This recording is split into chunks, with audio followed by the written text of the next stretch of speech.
என்னன்னு எனக்கு நல்லாவே தெரியும். பசினா என்னன்னு எனக்கு நல்லாவே தெரியும்.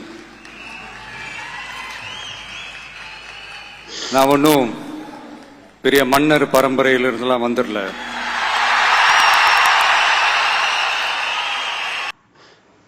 உங்களை மாதிரி தான், உங்கள ஒருத்த மாதிரி தான், உங்க குடும்பத்துல ஒருத்த மாதிரி தான், உங்க பிள்ளை மாதிரி தான், உங்க மகன் மாதிரி தான், உங்க அண்ணன் மாதிரி தான், உங்க தம்பி மாதிரி தான்.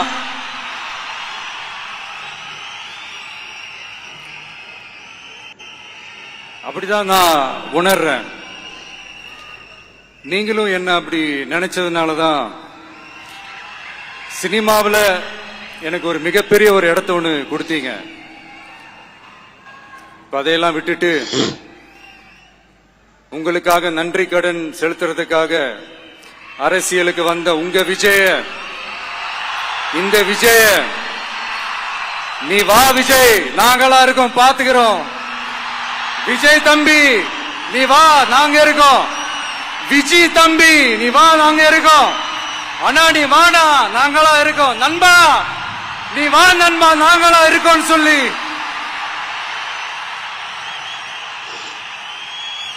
அவ்வளவு அன்பா, அவ்வளவு உறவா என்ன ஏத்துக்கிட்டீங்க. இந்த நேரத்தில் இதை நான் சொல்லணும். இந்த டிராவல்ல, இந்த ப்ராசஸ்ல எனக்கு எவ்வளவோ கஷ்டங்கள், எனக்கு எவ்வளவோ இந்த அவமானப்படுத்தினதெல்லாம் ஒரு பக்கம் இருந்தாலும், எனக்காக கூட நின்ன உங்களுக்கும் அதே மாதிரி கஷ்டங்கள், அதே மாதிரி அவமானங்கள், அதையெல்லாம் நீங்க பெருசா எடுத்துக்காம, அதையெல்லாம் நீங்க பொருட்டாவே எடுத்துக்காம, என்னோட வலிகளை, என்னோட வேதனைகளை உங்களோட தான் நினைச்சு என் கூடவே நின்னு இன்னைக்கு சி ஜோசப் விஜய் எனும் நான்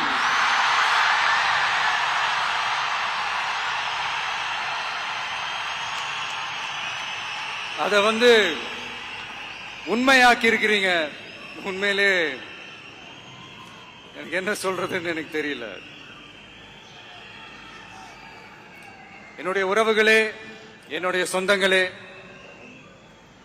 நான் ஒன்னும் தேவ தூதன்லாம் கிடையாது. நானும் ஒரு இயல்பான ஒரு வாழ்க்கை வாழ்ற ஒரு சாதாரணமான மனுஷன்தான்.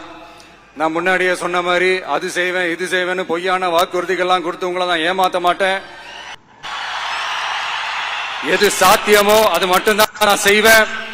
இம்மிடியட்டா உங்க மனசுல ஒரு கேள்வி ஒண்ணு வரலாம், அப்ப சாத்தியம் இல்லாத செய்ய மாட்டாங்களா, செய்ய முடியாதா அப்படின்ற ஒரு கேள்வி ஒண்ணு வரலாம். இத்தனை கோடி மக்கள் என் கூட இருக்கும் போது எது வந்தாலும் பாத்துக்கலாம், என்ன வந்தாலும் பாத்துக்கலாம் அப்படின்ற அந்த கான்பிடன்ஸ் என் மனசுல இருக்கு.